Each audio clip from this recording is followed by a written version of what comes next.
What's up guys? Okay, so as you can see sa title, bumili ako ng panibagong router ng isang araw. Actually nabuksan ko na to, kaya lang gusto kong ipakita sa inyo yung actual, lalo na para dun sa mga gustong bumili ng router, or ang tawag sa atin is mobile wifi, yun, Philippines. So huwag na patagalin pa to, ito na, in 3, 2, 1, in 3, in 3, 2, in 3, in 3, 2, 1.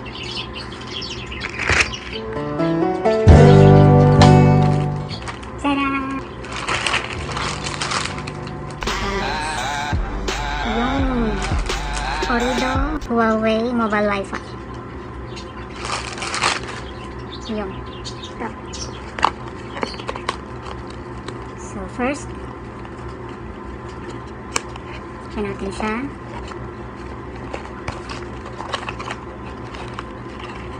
Yung mabasa nyo dito, ayan siya.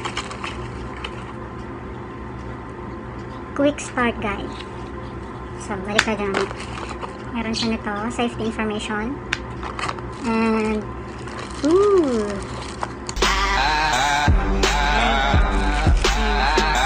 at pakita ko sa inyo yung comparison guys, kasi nirenew ko lang tong internet ko.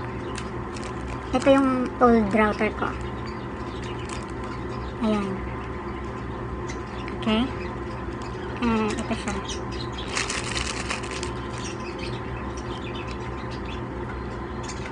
As you can see, mas malapad siya, yung bago. Mas malapad. Pero mas manipis. At guys, mas magaan. Mas magaan siya. Mas magaan tong bago kaysa dito sa luma. So, ayun. Sige, set up na natin to. Wait, tapusin muna natin yung laman.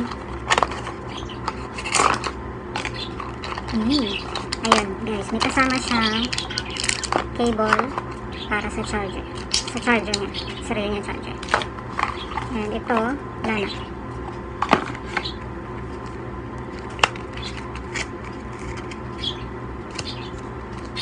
Ayan. Battery.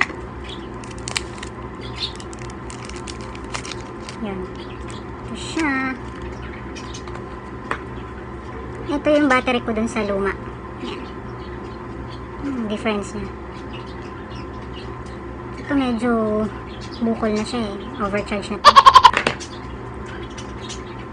Tips ko lang guys.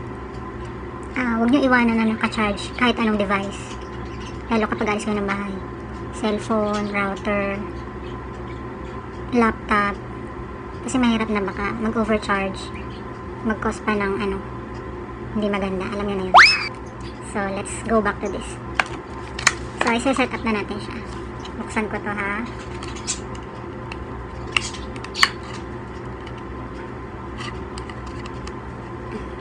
Ayun yung friend. Yun. Na. Ayan na siya. So, ito, makita nyo dito guys, dun sa mga bagong bibili pa lang, first time na bibili ng router. Although, sasabihan naman kayo, i-guide naman kayo ng bibilhan nyo sa shop. Pero ito lang yung experience ko, tsaka actual. At least may idea kayo, diba? Ayan siya. Andiyan nakasulat yung di ko alam kung nakikita nyo. Anyway, nakasulat dyan yung Wifi username and Wifi password. Meron din siyang scan code. Yun. Yun. Op. Ayaw talaga. Next. May mga mababasa rin kayo dyan sa loob niyan. Pero hindi naman na masyadong importante. And then susunod.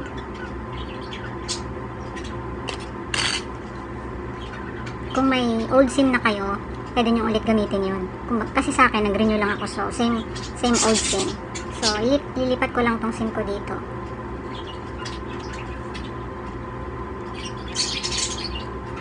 Ito, dyan. Okay. Lagyan natin yung battery.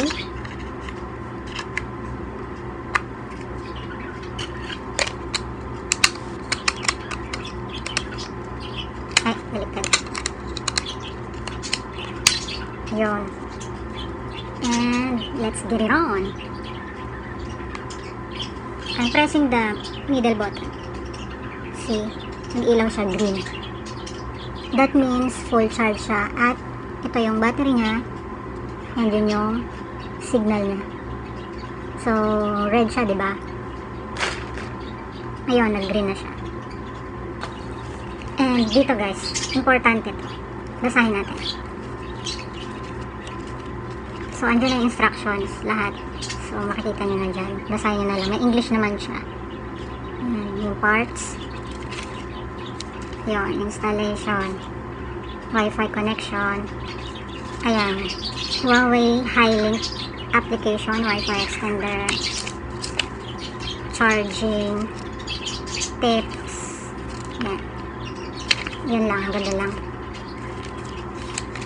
So, balik tayo dito sa Huawei Link application. Importante to guys.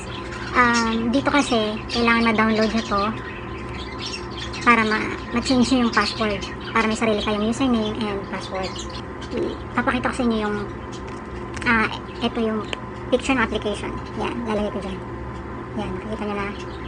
Yan yung ginagamit ko. Meron ako nyo sa phone ko. At may edit nyo yung password, username nyo and then yung password nyo. And ito pa importante. Makikita nyo din doon yung kung gaano nakarami yung gig or MB na nagagamit nyo for the whole month. Pwede nyo siyang i-set up. Actually, i-set up nyo yung a plan like for 1 month. So, yun nga. Ito yung picture, ito yung application. Download nyo yan. Edit nyo dyan yung username nyo and then yung password nyo, sarili nyong password. And then, makokontrol nyo kung sino yung nakakonect lang sa inyo. Kunyari, marami kayong devices. May iPad, may laptop, may dalawang cellphone, bla bla bla. Kung gusto nyo yun lang yung makakakonect sa inyo, makokontrol nyo dito sa app na to. Makikita nyo doon. Kunyari, may kaibigan kayo na bigla ang nawala ng internet, nakashare sa inyo. Yun, makikita nyo sa doon. And pwede nyo siyang i-close anytime. Pwede nyo siyang i-open anytime. So, walang makakakonect basta-basta sa wifi nyo. Yun. Diba? Another tip guys. Diba ito yung luma at ito yung bago. Ito kasi, dito, sa natin.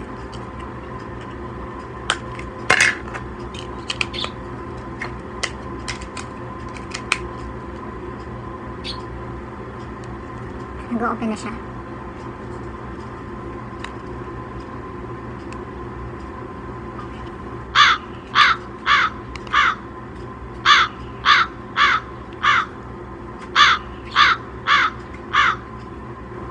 Yan. So, nakalagay dito is insert SIM and restart. So, hindi ko mapapakita sa inyo lang. Explain ko na lang.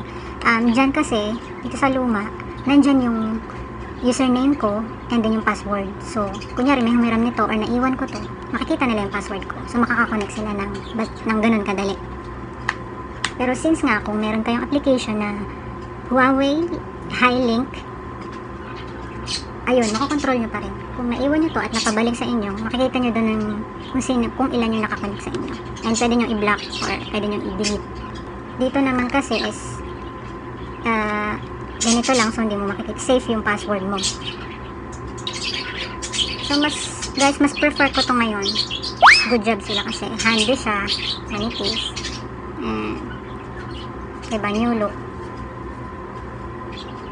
So yun. So sana yung sa mga gustong bumili ng bagong router dyan, ng router for the first time, sana makatulong itong video na to.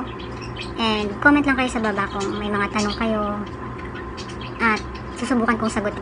At if medyo madami ng tanong, itatry ko na gumawa ng video para sa lahat ng questions nyo. Ayun, so see you next time guys. Bye!